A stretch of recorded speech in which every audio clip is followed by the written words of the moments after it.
Hello and welcome to the Southbound Sports Show. I'm your host, Richie Leahy, here with my co-host, Maddie B, on another week in quarantine. This week we have the NFL Draft to go over, kind of our recap show. Finally, we've had actual sports content that we can go ahead and talk about. So we're going to kick it off right now, looking at the Pittsburgh Steelers NFL Draft.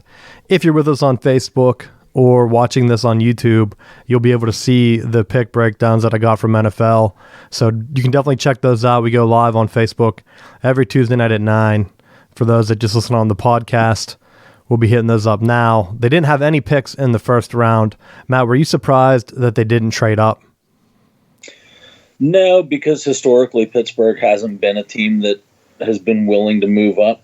We talked about it before that I think the last time did they jump up last year for Bush? Yeah. So, I mean, outside of Bush and then a couple years prior with Polamalu, they really haven't been a team to make moves. A couple years, that was like a decade ago, if not longer. Exactly. Time has passed. They're typically a team that they don't make moves. They typically have not made moves in free agency. I know they signed like 5 or 6 XFL players, and so they weren't going to be as aggressive. It just kind of showed that they did typically what they do. They have their board, and they stuck to it. What did you think with them taking the wide receiver in the second round, Chase Claypool out of Notre Dame? They have had a pretty good track record of picking some wide receivers decades ago, so hopefully they're going to get back to that trend. To be honest, I was a little bit disappointed. I thought it would have been due to the fact that Connor has trouble staying healthy and there's question marks with the quarterback. I thought that they would have been better off taking Cam Akers with the second round pick and then going with Gandy Golden out of Liberty, the wide receiver that was drafted by Washington. I thought they could have picked him up instead. And I think that would have addressed two of their needs. They still would have been able to address the skill players on offense, given whether it's Ben or any of the other two quarterbacks, giving any of those guys some additional weapons. But I don't know. We'll see. I'll say I wouldn't have minded the Cam Akers pick, and I know I set you up there to be able to talk about that. But whenever they went wide receiver, I actually really like Claypool out of Notre Dame. If you watched Michigan play Notre Dame last year, and you know I did, it was a complete beatdown. And the only bright spot on that Notre Dame offense was Chase Claypool. I mean, Michigan's known to have a shutdown defense with Don Brown, and they still couldn't stop him. With their press man, he was able to break right out of it, and they run a scheme, basically similar to what they run in the NFL. And so he's already gone up against that and done typically pretty well.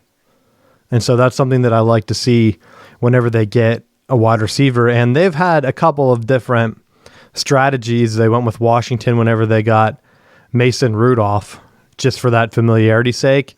But that doesn't really matter if Rudolph isn't going to be getting the snaps.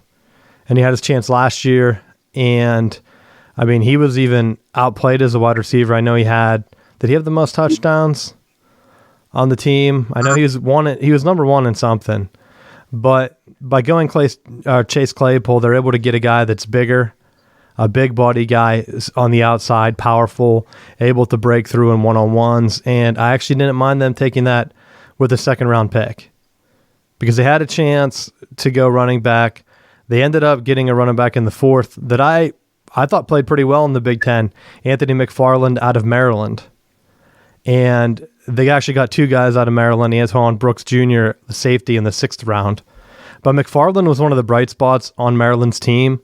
Then he was able to get yards against big-time opponents, Ohio State, Penn State, Michigan, and make a name for himself. And, I mean, they came pretty close with him at running back, was it 2 years ago, almost beating Ohio State because he was able to show enough burst to get through the holes and things like that. And I was pretty impressed with them being able to find him in the 4th. And so I understand if it was between him and Cam Akers, I'm glad they filled that need. And we'll see, just in terms of a game breaker, who's going to have the better NFL career. because if you're going to get Pro Bowl production out of Chase Claypool, I think it's going to be a pretty good pick, even if Cam Akers does turn out to be a solid Pro Bowl running back in the NFL. As soon as I saw that they had the Claypool pick, I knew Akers wasn't going to last much longer, and sure enough, it was, 3 or 4 picks later, the Rams scooped him up to fill that void from Gurley leaving. So, and I told you during the draft, Matt, all they're going to do is offer him a big-time contract. They won't be able to pay it, and the Steelers will have a chance to get him in a couple years. Well, the other route that I was thinking, by going Claypool first, is that I still think that the door's open to bring Leonard Fournette in. And I don't know what the Jags would be asking for in terms of compensation, but that may be something that, to keep an eye on down the road, that whether it be through trade or if Jacksonville ends up just outright releasing him, what he's going to command on the open market. But that could be another route that if they addressed it through there, that would be a great spot for him to line up, because he could play downhill. They would have their inside run threat. They'd have the big receiver that Roethlisberger's been desperately missing. I mean, talking about dating stuff, going back to when Plaxico Burress was still in Pittsburgh. It was probably the last big receiver that they had, that big downfield target, to help move the ball. And I think, when you look at how badly Pittsburgh struggled, it was almost unwatchable with them being in the red zone, because you knew as soon as they got into field goal range, they weren't moving the ball any further. They were going to settle for a field goal every time. And it was frustrating. So hopefully with that pick that they're able to do that. I am a little bit interested with the Maryland connection, because I know Tomlin's son was at Maryland, so I'm sure they have a little bit more inside knowledge. I was concerned with the issues that the potential rumors going out that McFarland was a locker room cancer. I don't know if you saw that. I didn't see that, no. But they said that he had like the prima donna tendencies or something along those lines. I forget exactly what the quote was, but it was something to the effect that there were character concerns. I thought, oh, that's great. After we just got done dealing with players that have character concerns, that's exactly what they need, is more character concerns in their locker room.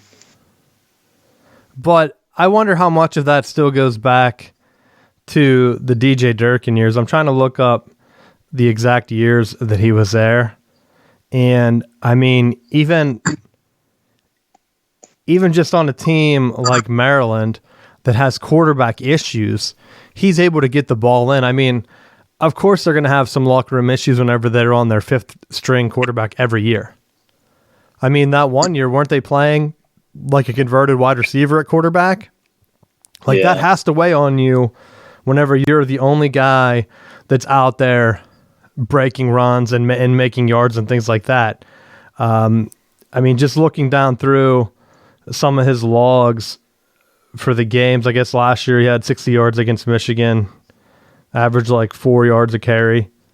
I think for the average, I mean, 2018 was a much better year for him. I think Maryland was a much better team. And whenever you're going through coaching changes, I can't put a lot of stock in the locker room stuff. I mean, show me what he's going to do in the other years. I mean, 2018, when they were out there and they had some consistency, he was averaging 7 yards a carry. So for all we know, locker room stuff, team talent going through the floor, just keep sinking down, and then he's frustrated. I mean, that could very easily solve the problem whenever you're used to getting yards and being the stud on campus to just struggling with a bad team. I just don't see that as an issue, especially if you're taking him in the 4th round. It's not like you're reaching for a guy that could be a cancer. So I'm still high on that pick, because I know that Maryland struggles sometimes against the big teams, but just to remember his name from some of those big games, and if I could even find a website that worked just to kind of see what stats he had in that Ohio State game, because that's the one that I wanted to see from 2 years ago. Yeah, he had 298 yards in that game, Matt. What was he? Was they just handing him the ball every time? Was it on like 300 carries? It was the 52-51 shootout. Unless this is a mistake, but he also had like 200 yards against Indiana. So he was running wild. They basically relied on him, and that's what I'm saying. If you're hearing the locker room issue stuff, I'd pump the brakes on that, because you got to remember Maryland had a player die because of extreme workouts. Then they had the team rally behind him. There was some internal fighting. They had the coach. They lost the coach, and then they had, was it Matt Campbell? Was he the intern of the year? That was the year that he ran wild. They go ahead and they push him out and bring in Mike Loxley, an offensive guru, a guy that's known for his recruiting, even though Maryland's dropped off in that department. Of course the guy's going to get frustrated. He's had 3 different coaches in 3 years. Coming out, I think he might have redshirted. I don't know. He only had stats for 2 years. So does it say what class he was coming out? No, of course Fox Sports doesn't have it. But I think that could be a lot of their issues. Maryland as a whole. And you might be right. Tomlinson plays down there. He gets a better look at some of these guys, knows what kind of character they are. And I think that just having that connection, he wouldn't risk another locker room cancer at running back. Well, the one thing that I'm hoping is that, one, it would be nice if just Connor just stayed healthy. And I think that eliminates a lot of problems. But I also think if you look at having Snell and having him can be more of a contributor next year, I think that takes some of that immediate pressure off as well. Just anything to get a change of pace, because I feel like they got themselves in a spot where they became so predictable and one-sided that it was defenses were just teeing off on them. And that's where you mentioned Fournette. I just don't think he would fit in the way that they've been trying to get the offense working. And maybe if you're giving up on Ben, that's the route you want to go. I mean, the rumors were out there. We're going to get into Jameis Winston here in a little bit, but they've been talking to other quarterbacks trying to get something worked out.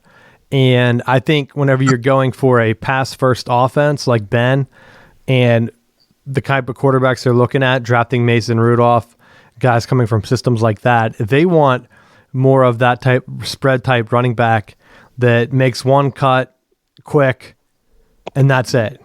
You're going to make the read, but you also got to be able to catch out of the backfield. I mean, like, look how high Jonathan Taylor went. And then that was one of the knocks on him. He's more of a traditional running back, had some big drops. I think a key fumble in the Rose Bowl. That's not the kind of guy that, even as high profile as he is, the Steelers are going to be able to get. They want someone in that Le'Veon Bell mold that's more versatile. And so as great as Leonard Fournette is, I think he's too much of a traditional running back.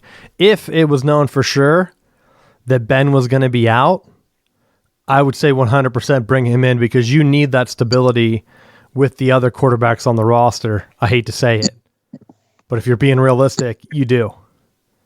They're not going to be the same type of quarterback to just throw the ball around. They need someone to chew up the clock, keep the defense fresh. That's the type of running back Leonard Fournette is. And I think that's why the Jaguars might be looking to move him, because they've been trying more of the pass style offense with Gardner Minshew. And it's tough to have that type of quarterback that needs a rhythm that, you're not going to be handing off draws in the backfield to Leonard Fournette. It's not his style. So you're kind of just wasting that talent. What'd you think of the smaller college picks? In the third round, they took Alex Highsmith out of Charlotte. And then in the fourth, they took Kevin Dotson, a guard out of Louisiana Lafayette. Highsmith is an edge rusher / linebacker.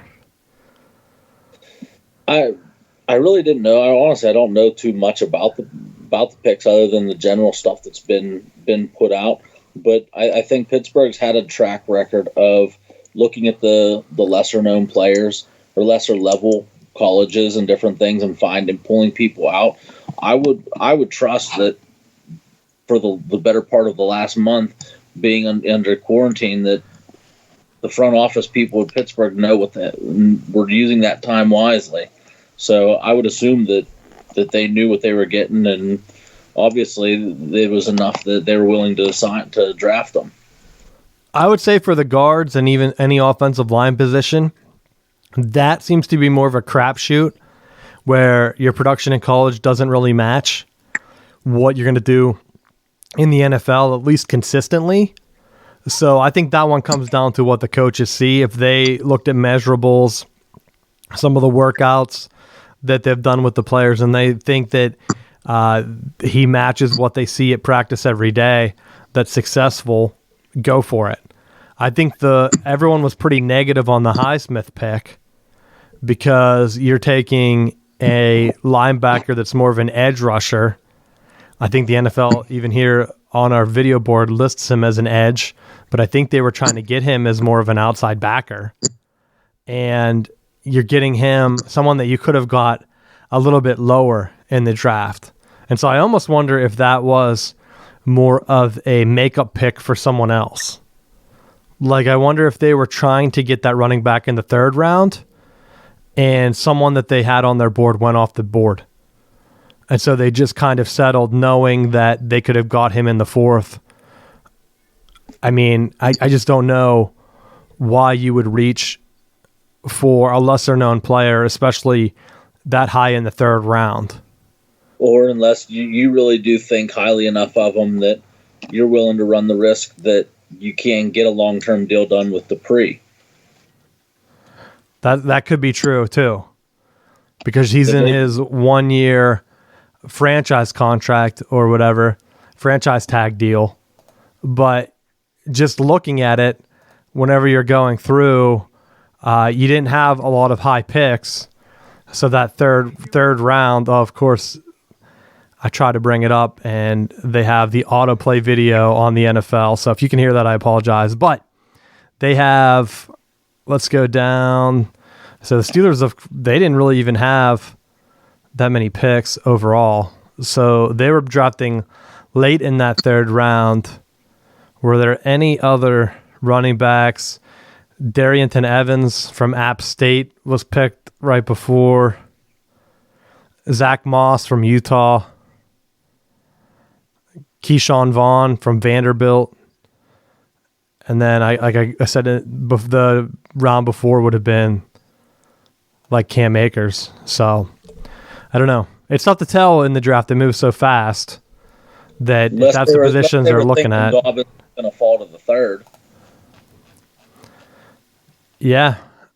I mean, that could be. Let's look at the grade. So he was only graded as a 5.9. And I want to say that they were giving, everyone's been giving that a pretty bad thing. He did run a 4.7 just based on the combine. So I don't want to knock the guy. I did like his 20-yard shuttle too. That was a 4.31. So that's a pretty good speed just in terms of quickness and off the edge, which they definitely need. So there's another thing here that I see on his thing, so I just want to bring it up, Matt. Basketball athleticism. Did you notice that during the draft? Because you know what I'm talking about? It seemed like, for whatever reason, and we'll get into the production here whenever we talk about the moves after the Steeler one, but so I don't forget, it seemed like every time they wanted to show someone being athletic, they had high school tapes of them dunking in their backyard. And it was just like every time they're like, this guy's an athlete. Hold on, we'll show you a video of him dunking. Like, is that the new metric that they're just going to show? They're not showing like combine workouts anymore. It's like amateur videos of the guy doing highlight dunks. Did you see that? You had to have noticed. I did. But because maybe they're showing, it used to be where the combine wasn't as highly publicized, televised, that you used to be able to see. They would show the combine has. Now they're just like, nope, we'll show the videos that you didn't see. I mean, I just don't understand it. Like, you're trying to show a guy being athletic. Do you not have any plays that he's made on the football field. But it seemed like even the higher draft picks, it would be like a wide receiver. And instead of showing him like jumping for a ball, they're showing him like dunk in 8th grade. And I'm like, why? Why do I care about this? Well, I almost wonder if because of the quarantine that it really changed like the pre-production of players in the film that they wanted to highlight, because I'm sure you're going to get into this later on, but there were just some different things that the NFL did this year that I thought were weird as far as like the background information with the players. Well, let's get into that. But before we move into other draft stuff, I don't want to push out Carlos Davis. We talked about Antoine Brooks, the safety in the 6th round, which I looked at that and I just want the Steelers to try to get more speed. I don't mind that as a pick, but it seems like every year we're drafting safeties and linebackers. Why are we taking no cornerbacks? I mean, I know you're making your moves, bringing in guys like Joe Hayden and things like that, but why not take a flyer late in the round instead of more safeties? Because I still think pass protection's a big weakness for the Steelers. And outside of trying to get an edge rusher, you really didn't address that. I know now you have even more depth at the safety position, but you just traded for Minkah Fitzpatrick. You drafted a safety, was it last year, 2 years ago? You were drafting another one. So I'm just a little baffled that you wouldn't try to get a taller corner from another, even if it's a smaller school or whatever, someone that's fallen later, and trying to fit him and get some guy in that nickel or dime role. But that's my own. It's not really a knock on Antoine Brooks. I just wonder why whenever the Steelers are going to that package, it seems like they're going more big. Instead of like they're not going into the dime, they're going more into like the nickel package, or they're trying to throw quarters out there with another safety.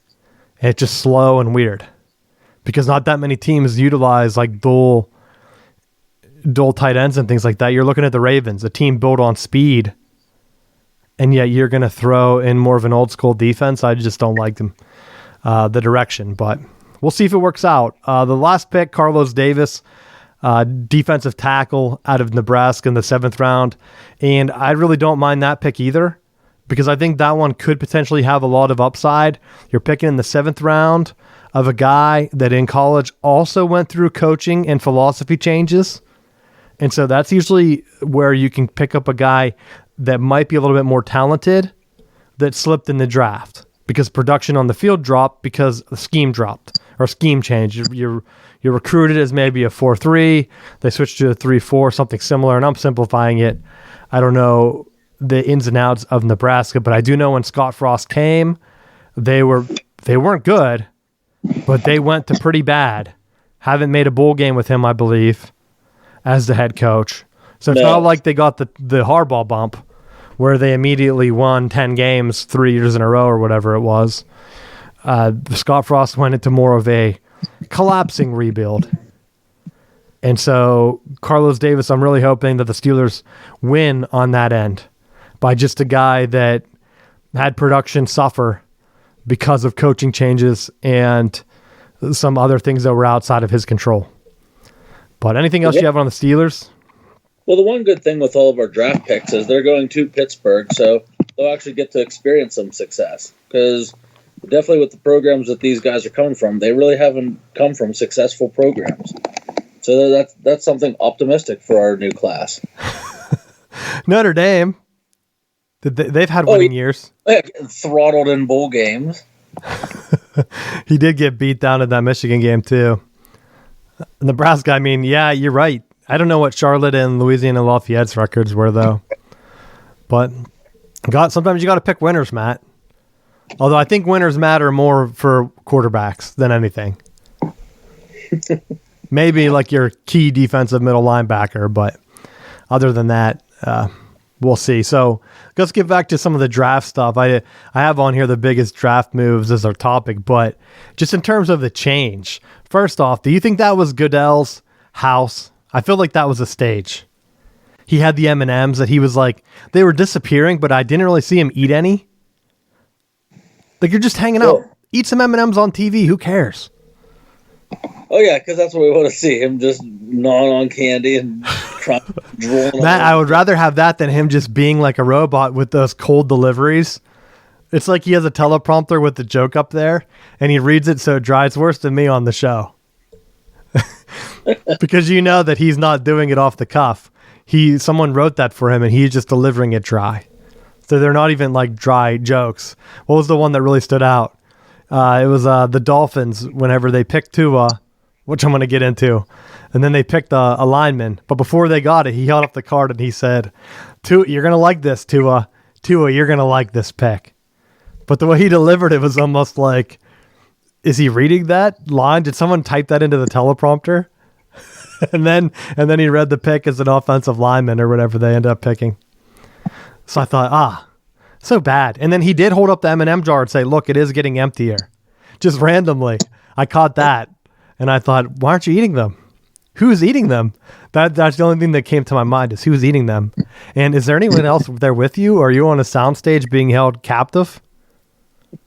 Well, I liked how progressively you could just see he was just deteriorating in his house. Like I was waiting for it to eventually get to like the 7th round. He's just in a robe. Just screw it. Just like sleeping in between picks. Well, I like how some of the managers like had their kids or like Bill Belichick's dog just chilling. Like you could tell like he just wasn't really into it. He's like, here's the camera. Here's my dog. Now I'm going to leave. And I'm going to do my stuff in another room. And then I'll be back. So you can just show my dog if you want or just don't show it at all. Well, I did see, and I don't know if you noticed it, but on Belichick's computer, it was a Mac. And because the NFL is like Microsoft sponsor, he had like the most generic like picture like tape to the back of the laptop. So that it covered up the Apple logo. No, I did not see that. But that is funny because that's something I would notice because I have one of those Surface laptops that they always talk about. Like that's their promotion or whatever. And I love it. It's probably my favorite computer of all time. And that's not even an NFL promotion or Microsoft promotion. So just to see him using a random Mac, I think that's funny. They're like, hey, they're really sponsoring us and giving us a lot of money. Maybe you should just have one up. He's like, oh yeah, sure. Matt, they also give him free clothes and he continues to rip the sleeves off and other random stuff. So he has his quirks. I mean, some of the guys, I forget who it was, but they had their kids like crawling all over them. And I'm like, man, that's annoying whenever I'm just watching TV, let alone if I would be trying to draft. Yeah, but they can't turn and beat their kids on national TV. Like, get out of here. What are you doing? I know. Some of them were using them to promote other things. Like, was it Bill O'Brien? I didn't know he had a special needs child. And so I thought that was a good use of it. Just trying to have like your space, promote like your cause and bring awareness and stuff like that. Other than the constant coronavirus talking about, what was it, their NFL fund? And I'm sorry. If you donate to that fund, you're an idiot. Why would you donate to the NFL's fund? You could go to your local community and try to donate where you can actually help people that you know, not just random, whatever the NFL is even going to do with that. They didn't say, are they giving 100% of it, Matt? Are they match? I think they said something, maybe they might be matching it, but where are they donating that to? Like how many times have you seen someone do a thing like that? The Red Cross did it with, what was the hurricane that hit Houston? Like it took forever for that funds to even get there. Like it was way over. And then they were like, oh yeah, we didn't use some of it like we were supposed to. So just find your local community and donate there. So I was tired of them. I got sick of them just shoving that down your throat every 5 seconds. It's like, bro, I'm watching the NFL draft to get away from that. I already have to see your guys, and which was also a joke, the face masks. Did you see how many of the guys had them just around their necks, but didn't have them on? Like there were a couple guys, they were in with like the GM room. I don't know if they were like tech support or whatever. They were wearing the mask, but they were wearing it more like a necklace. Well, how many people do that just like that you see in the grocery store? That they have it like, that it's just covering their mouth and their nose is still exposed? Like, They didn't give proper training on how to wear a face mask. You would think the NFL would be like, yo, bro, you're going to be on camera. If you're going to wear the mask, wear it or take it off. Like, pretend like you're part of the family. Because if you're in the family, like, whatever. But I'm just tired of, like, I watch the NFL draft to escape from that. I didn't need them to remind me every 5 seconds. And I also didn't need them to show other people what not to do. If for nothing else, you got to see other people's houses, how other people are living. All right, so this is another conversation I had with the people I was watching the draft with. How many of those people do you think rented out luxury hotels or other things? Because there was one that I was 99% sure was a hotel, because the door behind it was like a double bar silver, and it looked like they were in the hotel lobby, which I thought, well, great time to do that. You get a steal pricing right now. No one else is there. But you know that those aren't their houses, right? I'm going to argue that point.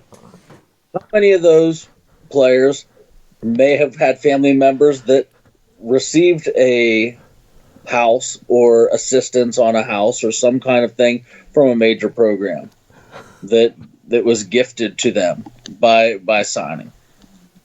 Matt, if someone's church wants to donate to someone else's church, or if some coach wants to donate to someone's church that their uncle owns so they can buy a house, I don't know if that's impermissible benefits or whatever. You can't even say that with a straight face. I can't even pronounce it, let alone talk about it. I know exactly who you're talking about.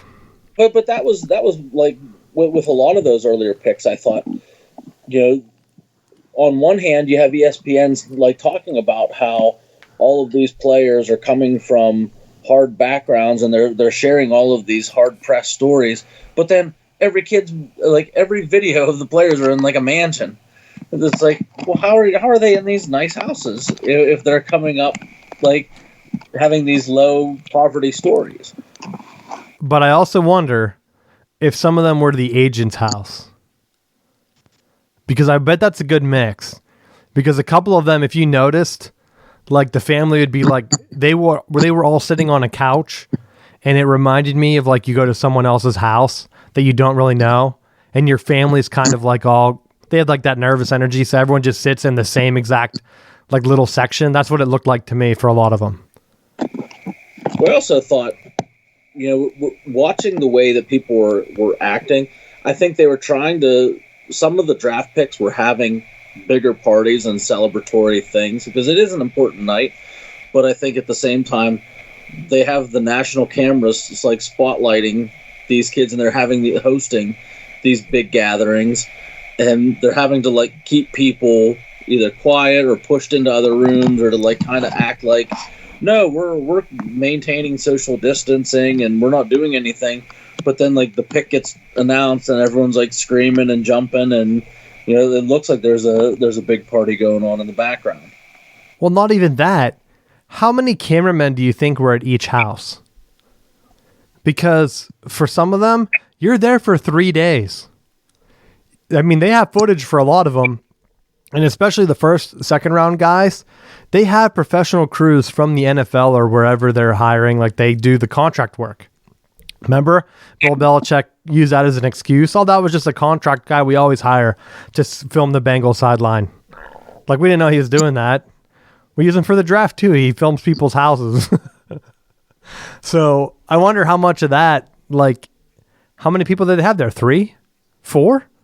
Like, I don't think that's usually a single man's job, because in a big house like that, you'd have to have one guy running sound, at least one guy running camera, and one guy spotting the connection. So 3 would be my guess. Or were they doing it where they just set up? Because one of the guys that were talking from ESPN had a outside picture set up of his home space where they had like everything was set up, but there wasn't any additional people, like running the equipment. It was just like it's automatically set up with you have to sit in this spot so that we have the camera on you for when the pick gets announced. That could be it. I don't know. Like, I wonder if a bunch of them, they just sent them like some sponsored webcam thing that was like, hey, here's one of the streaming cams.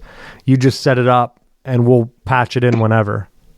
Because I'm like, I assume they run it on a delay because just of how many things could go wrong.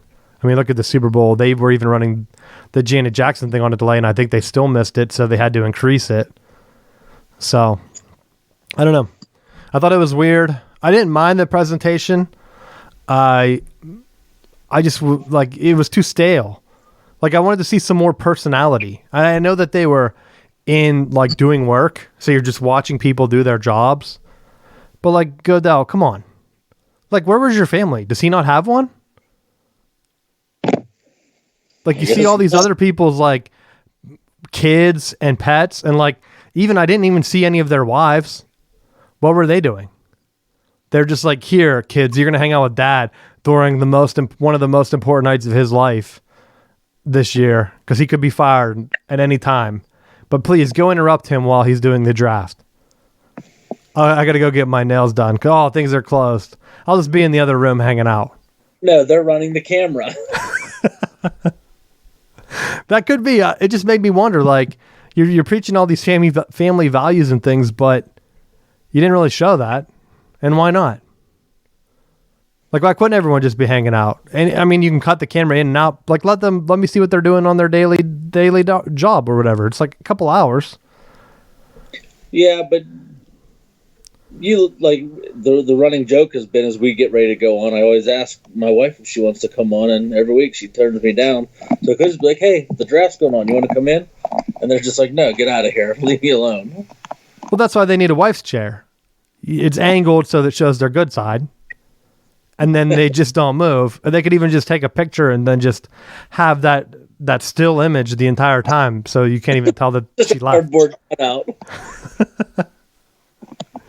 Yeah, you got to show off. Like, yo, what are you doing? It's almost like every NFL wife just ditched the kids on the husband while he's drafting. That was my take of it. Like, yo, here's all our kids. They're gonna climb around and wrestle you while you're drafting. Guys are like juggling phones, kids choking them out. You know the kids are listening. To the picks. So, let's get into. So my biggest move, and before we get into that, I had on here Saints sign Buccaneers quarterback Jameis Winston to a 1-year contract, and we've been talking about him possibly signing with the Steelers. They supposedly threw out an offer. And this is surprising to me because they have Drew Brees and they signed Hill as a backup quarterback to a multi-year deal. So the Jameis Winston one leaked first, that the Saints were close to signing him. Then a couple hours later, Hill signed. So I text Matt back. I said, yo, did Winston even sign? Because it looks like they're not even going to sign him now. And this is what, Saturday, Sunday? So he signed this afternoon at 6 p.m. So that's telling you that no one else wanted him. He said that he finally, I don't forget the words he used, but basically said something like he bit the bullet to try to learn at one of the greatest quarterback facilities in the NFL, basically saying that he wants to learn from Drew Brees. But I also wonder, did he not get any starting interest? Because, like, if I was hedging my bets, I wouldn't sign at a place where they just signed another guy to a multi-year deal. Even if they're going to say, like, yo, you're the backup, what if he's not? Then he's just wasting an entire year. Yeah. I'm still surprised that he didn't sign with Pittsburgh for the same reason that Ben Roethlisberger has been hurt for how many years in a row. He's coming back from an injury. I know Drew Brees, was he out last year? Did he come back? Yeah. So he was able to come back and play. So, because I know Bridgewater, and we missed it. I don't think we talked about it on the show, but he signed a multi-year deal with Carolina. He was 5-0 as their backup starter. So that's what Winston's trying to become. A guy that possibly gets some playing time, shows some stuff, and works out another multi-year deal with another team. But for all we know, they might not even put him in. you're up against a quarterback that they just spent a ton of money on. And I think as a backup, I'm surprised no other team took a flyer on him to try to have just as a guy to plug. Like, look at the Patriots. They didn't draft the quarterback. And then everyone kept asking Belichick about it, and he was like, well, we didn't really plan to not draft one, which is the same thing I speculated with the Steelers. You don't know. You could be sitting there thinking, oh, he's going to fall. I'm going to get this guy in the 3rd round, and then he's taken. And then you're like, okay, well, I got a guy that's going to be available in the 5th round. Oops. Gets to him, he's taken. Oh, well, surely no one's going to take my 7th round backup or my 6th round or whatever. And then he runs out of guys. He's not just going to randomly take a guy he didn't want. So I'm surprised. All that happened, the NFL draft, you would think that Bill Belichick would have saw that and offered him a contract and said, like, look, this isn't a learning thing. You're going to learn from me. I groomed Tom Brady and I groomed Garoppolo. Come learn with me. And guess what? You might be starting by week 5. Maybe he just goes with, maybe Belichick's plan is to hold off and get Cam Newton, because Cam Newton's still on the open market. And which is crazy.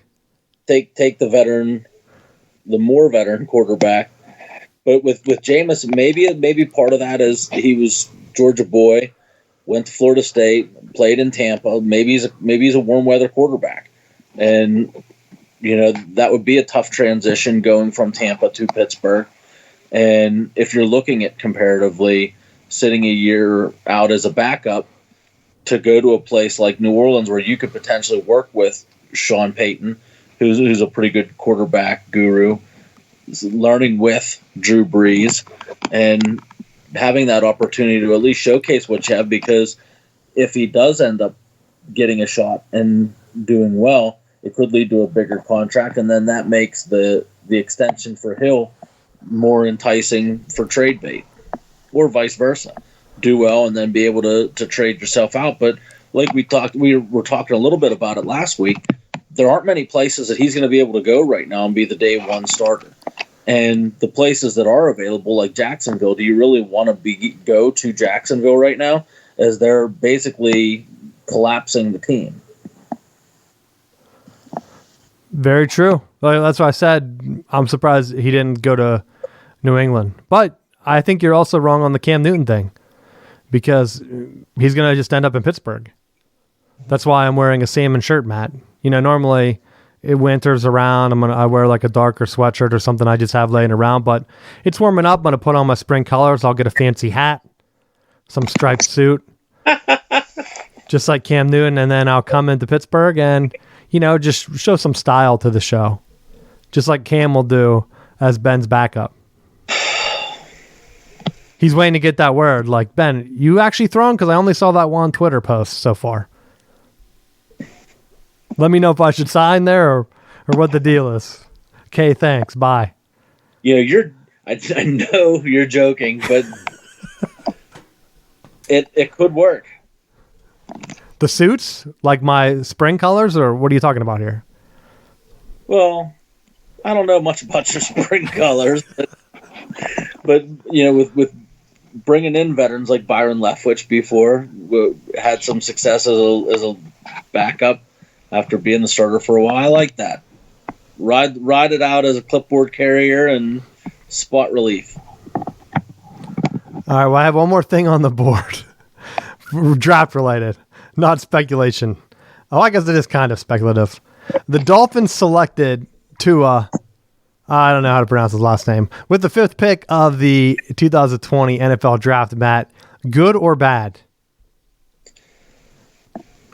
I'm going to repeat the same recycled argument. A lot of these picks boil down to how are you going to use them. If they're willing to play to their strengths and allow them to tailor some of the offense around what they have going for them, I think it's going to be good.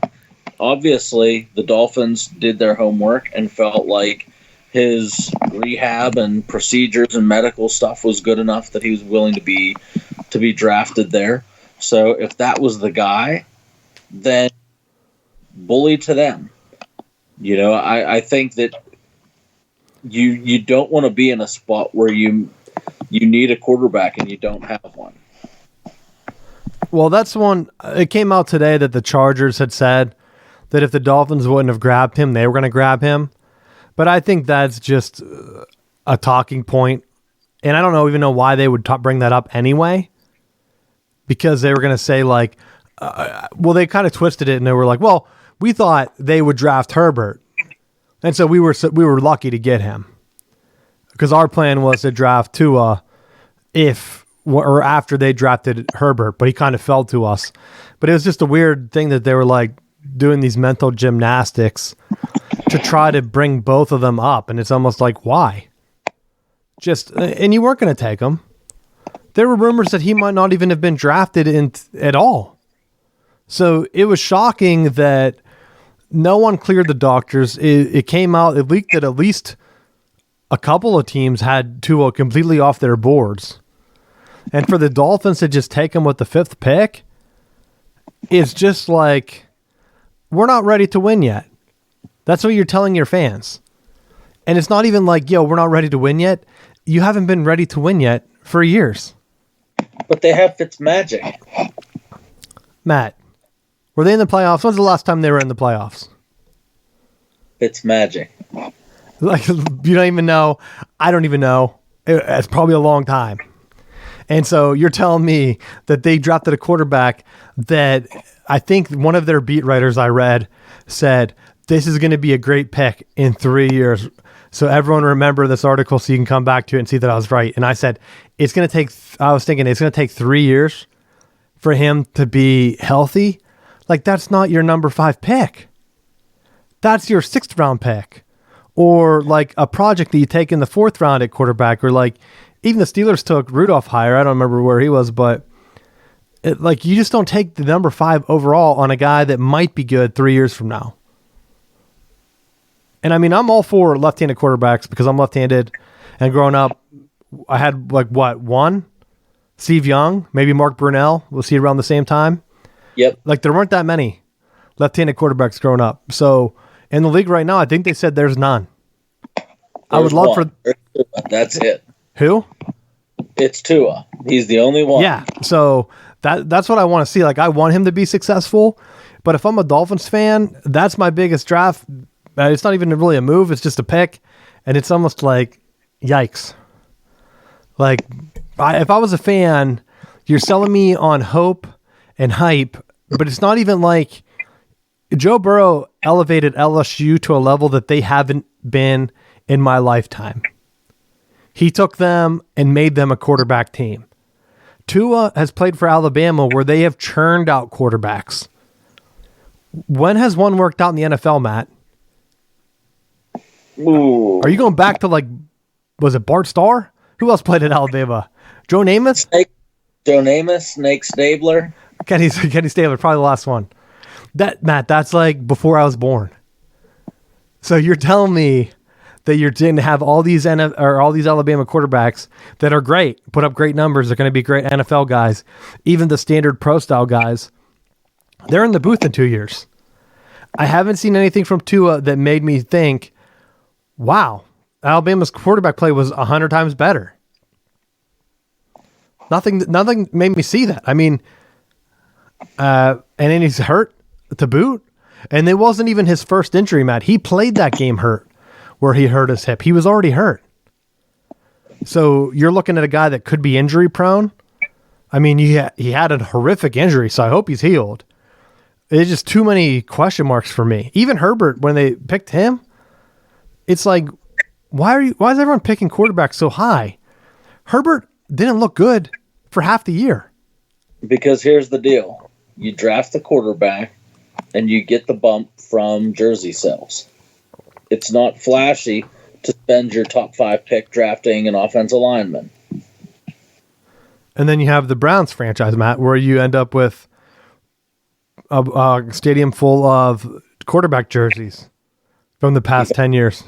Well, eventually, and now you have Heisman Trophy winner Baker Mayfield as your quarterback. Which, I mean, we had some other stats here. I know, well, actually, we're back into like our normal length because I had some NFL stuff. Well, let's go through. We'll do a quick hit kind of through some of the other talking points we had here. We talked about the Saints signing Hill, draft picks by where they went to high school. Texas overall had the most, followed by California, and then Georgia, which is surprising because normally Florida is a shoo-in for that top three. But just overall, when you're talking about development and recruiting from a standpoint, the SEC and ACC, they can pull from Georgia and Florida. Florida was 4th overall, and Louisiana was 5th to round out the top 5. Then there was a bunch of other ones that was a good bit lower. Alabama, Mississippi, Pennsylvania were all tied, and then Michigan, Maryland, New Jersey. So these are all mostly East Coast states. So on the West Coast, you're getting California, or you're getting nothing. And I think that's where you're seeing the Pac-12 really fall off. And I think the bump that they're seeing in Georgia is really picking up the SEC. And that's why I really want Georgia Tech to start to take off and get away from some of that option stuff, because they can start stealing some of those recruits. I mean, that's where Clemson's getting a lot of their success. Packers drafted Jordan Love. Basically the same talking points I said with Tua. You're drafting a high first-round pick on a guy. You're saying that you don't want to win right now. Is that what people are saying? But I said the people that were pissed about the Love pick were the same people that when the Packers drafted, they had Favre, and were like, "Oh, we shouldn't have taken Rodgers. We have to get Favre more weapons. He's at the end of his career." You don't need to do that, because I truly think with the NFL, I think if you don't have to rush a quarterback onto the field, you can take a quarterback early, draft Love, have him sit behind Rodgers for the next year or two, let him learn behind him, and then he's going to be that much better when he finally does get out on the field. Where you have the issues with a lot of these guys is like if the Dolphins are drafting Tua and they're forcing him out on day one to have to be the starter, if they don't have, and I don't know that the Packers and the Dolphins have all of the other pieces to be able to fully protect their quarterback, I don't know that helps your situation.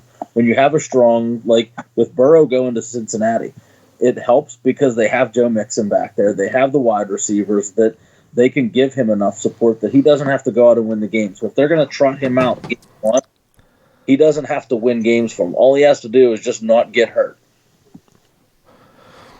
That makes sense. I just don't know, like whenever you're jumping up for a guy like Love that wasn't high on a lot of draft boards, and then you're like going to go back and say, hey, I understand what you're saying, where we're going to try to build for the future, but at the same time, just keep things moving and trying to make the playoffs as a lesser seed and then get bounced.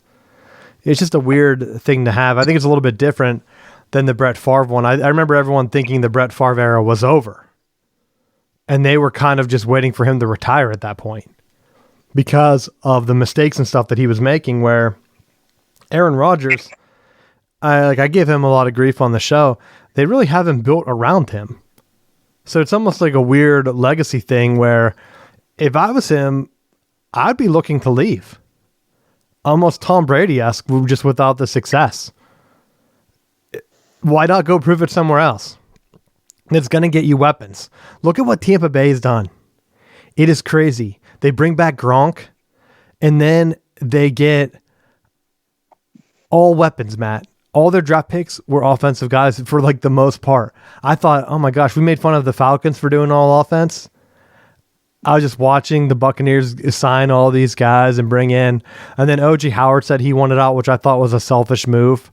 Because that's telling me you don't care about the team, because you're finally being gifted a team that's a legitimate Super Bowl contender. And your thought is, I think I should leave. Like, what kind of locker room cancer are you? I lost a ton of respect for O.J. Howard when I saw that. Like, why not sit it out and try to win and play with the greatest quarterback of all time? Instead of the first thing, oh, they're bringing in Gronkowski. I need to go to a new team. That's what O.J. Howard sounds like to me. I got to get out of town. This isn't a good situation, Matt. How am I supposed to get my catches? He wasn't even putting up good fantasy numbers to begin with. Who cares? Try to win. How about you become a winner? Like, didn't he go to Alabama? Yeah. He should know what winning is like. Why would he want to leave that? He's like, no, I'm content with losing. The Browns have an opening. Okay. Let me get out of here. And who else stuck out with me? Who's the running back? Dobbins. Oh man, the Ravens got him. Definitely not a guy I wanted to see the Steelers have to play. Yeah, John Harbaugh watched him run for 1,000 yards against Michigan the last 3 years. It was like, oh hell no, I ain't dealing with that anymore. I'm picking him. I know, crazy. I hated seeing that because I thought if there's one guy, because that would have been the guy, like you said, we're talking about for the Steelers. That's the kind of guy that I think the Steelers need. A quick, blazing fast guy. Remember when, who was the guy from North Carolina they got like later that was built around the same? Willie Parker. Yeah. And everyone's like, oh, he doesn't fit the Steeler running back mold. And then he was awesome with Ben Roethlisberger. Like, that's what Dobbins would have been. If they would have picked him, I would have been super pumped. Instead, I get to watch the Ravens run option with Lamar Jackson and Dobbins. Like, oh my gosh, just kill me now. That's going to be bad. That's going to be bad, man. I'm going to hate it. Let's see what else. Some of the other things. I think the last thing I had for the draft was, well, I had two things. 36 players that declared early out of 120 went undrafted. Awful advice. And I saw some of them, and that's not even like Michigan had a wide receiver, Donovan Peoples-Jones, that was the overall number one wide receiver in his recruiting class in 2017. No way should have came out early. Even the draft boards, Mel Kiper said he needs to show that he can get open at college. He could be drafted in the first 3 rounds if he stays. He came out early, fell all the way to the 6th, Matt. He might not even make a roster. So it's not even guys that are getting undrafted. It's guys that are coming out with bad advice. I mean, luckily he landed in a great situation with him where he can learn from OBJ and Landry Jones, and the Browns really don't have anything else. And as a high athletic guy, he could probably stick. But whenever you're falling, and I heard a couple of scouts say that some of these players that are coming out early are just bombing the interview parts, where they're coming out almost like, hey, whatever, my stats might not be the best, my measurables might not be the best, but so-and-so is using me the wrong way. And teams are seeing guys come in with that selfish me-first attitude and just completely removing them from the board. So it's almost like they're getting bad feedback from the interviews where guys that are supposed to be pretty open, I don't know, I've never been in an NFL interview, but supposedly they tell you flat out like, yo, this isn't working. You should go back and work on this. Guys are still like, no, I'm not listening to you. I'm going to come out anyway. And then they're not getting drafted. And where do they end up? The XFL's gone. But you know what? I'm wondering, playing devil's advocate, how many coaches are saying it might be in your best interest to declare and go because we have this younger recruit that. And that's where, and I'm going to cut you off, but that's where if you're a player and that happens to you, it's the age of social media. Like, you should just put your coach on blast. Why not? So that other recruits know. Because right now, labeled as a cancer. If you take to social media, it's going to hurt. If you don't get drafted and you come out and say, yo, so-and-so coach told me to come out and look, I bet it's because of XYZ, because they had, look at this recruiting class they signed. I guarantee everyone else would just nod and say, yep. But like right now, you're just looking at it and you're almost like, because I think a lot of these coaches, look, they need to get the criticism. They're making millions of dollars. Some of them aren't even taking cuts whenever they're not even having events. I think Les Miles, I saw, took a cut today at his pay of 10%. It's not like he's holding events right now, Matt. He could have taken a lot more because he's not doing the work. He's already missed how many months of recruiting and stuff? 2 or 3? 2? I guess we're going on month 3, isn't it? It's been a while. I mean, it's definitely more than 10% of the year. So I guess, I don't know, I have to do the math. But whenever you're looking at just overall and these guys coming out, it's almost like a lot of people write them off, But I think if there was a cohesive group where like you see 3 guys come out early, didn't get drafted, they stick together and say, this is where I'm getting my advice. Younger athletes, you need to listen up because it was going to be my high tempo, but I'll talk about it now. The G League for the NBA is being predatory. They're actively trying to kill the NCAA because they just took a guy today from UCLA that had signed his letter of intent. Nix, I think his name was. And they just offered him more money for the G League. He ended up signing it. So he's not playing with UCLA anymore. Like, how is that balance of, hey, we're supplying you with kind of like a draft thing going forward, the NCAA here, with college hoops? How's that going to work with the NBA? Like, I feel like that's just going to be a fight. And with college coaches and guys coming out for the NFL, the rules aren't in the favor of the player. There's zero reason why if you leave early, the NCAA football can't say, hey, guess what? You can come back. Because they already do with basketball. Why not let them come back as free agents or whatever they end up doing? Because like if you're going to have guys leave early and some guys don't end up signing and they don't get drafted, I think they should become a free agent. And I think that would work in a lot of people's best interest where, hey, if you can make it work because so-and-so failed out, didn't have grades, so-and-so school has openings, because let's be honest, a lot of the top schools right now, they're full. They're not going to be able to cut people to make room on the rosters or whatever because of over-signing. Like they're going to have to make cuts to get over. They're not going to take a guy that didn't get drafted by the NFL. But some of these other schools, like, I mean, let's just be honest, like Pitt. If Pitt was able to come out and get some of the guys that maybe left Alabama early and didn't get drafted, it would give them a bump. So that's what I would like to see. So that's my last thing I have with the draft. Do you have anything else, or you can even add on that? No, I think that's an interesting point.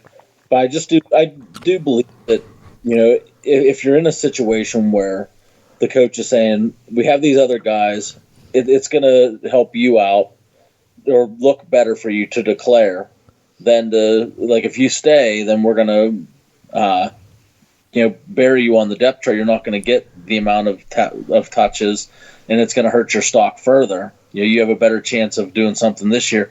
You know, it may not be the best advice, but the alternative to it is now all of a sudden you're getting whatever production you had cut in half. Now you're not getting that even more, and it's hurting you. I think one thing that the NCAA does have to play is that if you declare, I would assume that those players are still having the opportunity to at least finish their degrees.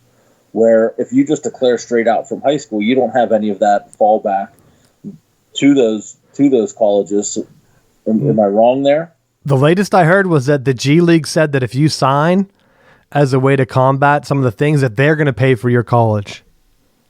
So if you flake out of the G League, they'll pay for you to go back to school, which is a good turn because think about it, Matt. If you're going to offer them a $500K max deal, whatever is, I don't know if that's guaranteed or what. I mean, a lot of these guys, they're not going to get into the big schools, if we're being honest, based on their academics. I mean, look how many of them come out and say, hey, I mean, look at the UNC basketball scandal. Look at the paper that one guy wrote. I mean, it's right there. He's not going to get into UNC Chapel Hill after he flakes out of the G League. You're just not. Once you get that, I mean, so they're probably going to be paying way less in tuition than what they would be making if they went to college. They're not going to get any of the benefits. People aren't going to say, you know what? I saw you in the G League. Here, you want to drive one of my Lexuses around from the thing or whatever impermissible benefits they have, like as a regular athlete that you know is happening? That's not going to happen. They're going to go back and be another student. So I see the point where they're telling families and kids, but it's still a predatory move where they're like, hey, we're giving you this much. And I mean, that's nothing to sneeze at, but you're also, what's happening with travel? What's happening with workouts? You start flying to different states on your own dime, that's going to eat up your budget very fast. And so a lot of these kids, they don't look at that. I'm going to be traveling. Okay, you're going to put me up in housing and all this stuff. What about workouts? Like, oh, you're on your own there. That could eat up a ton of time and a ton of money. Look at all the parents complaining about AAU. If you don't have someone footing that bill, like, you're kind of screwed. So, I don't know. We can get it more into that. We're going long. I guess we've been going under anyway. You got anything else? Nope. I had the one more thing on here that we can hit real quick before we end the show. College football rule changes. And I have them on here. We'll put them on. I'll write them out. These are from Sports Illustrated. Try to put them on our website or on Twitter or something. But there looks like there are 5 big ones. The first one is after a targeting ejection, the player doesn't have to leave the stadium, which is a good move because it's always like awkward to see the guy getting walked into the locker room and then wonder, who's there? Who's in the locker room? Because I've been at the games where you go into the locker room after the game, you were one of the first players in there. No one's in there. So does someone sit with you? Like after you're ejected? Is there like a trainer in there? It's a weird situation, especially with all the trainer abuse stuff coming out. Like, much better just let them be with the team. Number 2, the pace of play. They have to complete video reviews in less than 2 minutes. To me, everyone thinks this is great. Dumb. Because one of the things that they shot down was the Sky Judge, which would be 100 times faster, Matt. So I want to see a combination of this, and the NFL shot down the same thing, where they had the guy in the booth like the XFL had that can just call in, make the correct call. Have an expert. Why am I having the Fox Sports or whatever I'm watching have Mike Pereira call in as the rules expert? Why the hell, if he's such a rules expert, isn't he working for the NFL just making the call for them? Like the NFL can't find a rules expert? There's only one? That's my beef with that. Next one, which I think is also dumb, because we saw it with the XFL, Matt, where there was a play where they should have had a second left because the guy took a knee, and they ended the game. What was that? It's the Iron Bowl rule. So they're saying, well, I know that's what they're talking about, but I'm saying that in the XFL, they had one where they should have reviewed it, but with the new rule, they wouldn't be reviewing it. There has to be at least 3 seconds left to restore time. People would think this is the old Lloyd Carr, Michigan, Penn State, Manningham throw, where they put the 1 second back on the clock and then they have a 1 second throw. Remember that game? Penn State fans do. So if they're listening still, they're pissed that I brought that up. But that's the same thing. Might not have happened, Matt. Next one. This is the Michigan State rule. Now officials have to be on the field 90 minutes before a game. So once the field's open for players, the officials have to be there. Before, players could come out and Michigan State would do that jersey walk, remember? They'd like all link hands or whatever before the officials got out there. And then the Steelers own Devin Bush. Devin Bush was out there, Matt, scuffing up the Spartan before the game, and then they got into fight. Remember they had that pushing contest? And there was no one out there, so they couldn't eject anyone or whatever before the game. Yeah. Definitely a Michigan rule. So now the officials could be like, hey, get over there, quit being weird. Why are you linking hands and walking the whole field? While punters and things are on the field, like that's just a weird move. Like you can do that in the morning. It's your home field. Last one. Only 2 players can wear the same jersey number. Which is even, I understand at home games, you have tons of players, but I'm pretty sure Michigan last year, and this could be a Harbaugh thing, he had like a ton of guys wearing, like it was, I forget what number it was, but there was one number where he had like 5 or 6 guys wearing that number. And I kept thinking, why? Why do you keep having, and he had a stud with that number, so I know what he was doing. They're making it seem like one of the studs was out on special teams or like miraculously out on defense. And so I'm glad they put this in. And I mean, to be honest, there should be only 1 player per number. There's how many numbers, Matt? 100 of them if you add 0 in? And they are adding 0. So that's it. That should be the rule. If your school is so prestigious you're going to retire them, then you only have 90 numbers to choose from. I mean, there's only 85 scholarship players. Who cares? And then just have all the walk-ons or whatever that aren't going to play wear 0. Like have a rule where everyone else wears 0. And then like if you're going to sub them in, then they have to take someone else's jersey. But you can't be having 18 number 5s just cycle through with different names because that has to be hard as hell to track. And that's my last thought. My high tempo was the NBA G League thing, which I already talked about. Did you have anything for high tempo? Nah, we don't need to hit on it this week. All right. Anything for the final bell wrap up? Nope. Anything you're doing? You doing summer workouts? We started doing some Zoom stuff just to figure out if there's going to be newer players for our team. Just starting to go through some install stuff, but just kind of been low key, just trying to just stay busy around the house and waiting to see if people are actually going to call in, talk some ball with us. And that's something that I wanted to lead with or to end the show with. Definitely now that the draft's over, we don't know if there's going to be any other sports. So we're going to be getting into some of like summer football stuff, how coach is working through some of the challenges and trying to get some other people to call in. So if you want to call in and chat with us, let us know. You can hit us up on southboundsports.com. Been making some other additions to the website. So hopefully we'll get some of that rolling in this basically dead time. That'll be ready whenever football starts back up. So thanks for listening, and we will see you next week.